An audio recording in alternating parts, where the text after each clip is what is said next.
வணக்கம். பாட்னா அங்கே ஒரு நாய்க்கு இருப்பிடச் சான்றிதழ் ஒரு அதிகாரி வழங்கியிருக்காரு.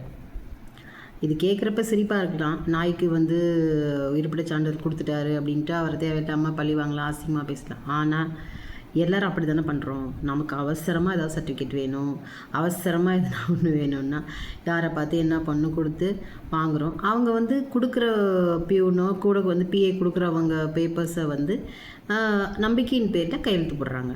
இதெல்லாம் நடக்குது. இப்போ இதை வேணும்னு பழி வாங்கணுன்னா இது மாதிரிலாம் எடுத்து வீடியோ எடுத்து போடலாம். அதாவது அப்பா பேர் அம்மா பேர்லாம் ஒரு மனிதர்கள் பேர் தான் கொடுத்துருக்காங்க. ஃபோட்டோவில் அந்த டாகோட ஃபோட்டோ இருக்குது. அதெல்லாம் வச்சு இருப்பிடச் சான்றிதழ் வாங்கியிருக்காங்க. அவர் கையெழுத்து போட்டு கொடுத்துட்டாரு. தப்பு எங்கே இருக்குது? நம்ம இந்த மாதிரி எல்லாம் பண்ணி எதையோ கொடுக்குறோம். சரி கொடுக்குறாங்கன்னு அவசரமாக அவங்களும் வாங்குறத வாங்கிக்கிட்டு கொடுத்துட்றாங்க.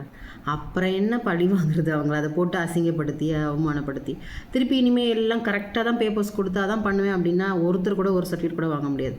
ரொம்ப ரொம்ப ரொம்ப ஒரு 50-60% பேர் தான் சர்டிஃபிகேட்ஸ்லாம் வாங்குற மாதிரி இருக்கும். இல்லை அதுக்கான டைமிங் ஆகும். நமக்கு தான் பொறுமை கிடையாது. சரியான பேப்பர்ஸை கொண்டு கொடுக்கவும் தெரியாது. சரியான விஷயத்த கரெக்டாக முறையாக நின்று நமக்கு பொறுமையாக வாங்கவும் முடியாது. இப்படி இருக்கிறப்ப நல்ல வேலை தமிழ்நாட்டில் நடக்கலை சாமி இது. ஏன்னா அதெல்லாம் பண்ண மாட்டானுங்க இங்கே உள்ளவங்கலாம். ஏன்னா இங்கே நமக்கு ஒர்க்கு நடக்கணும்னு அவங்க பண்ணுவாங்க. பாட்னாவில் நடந்திருக்கு. அவரை போட்டு அசிங்கப்படுத்துகிறானுங்க பாவம். தேங்க்யூ.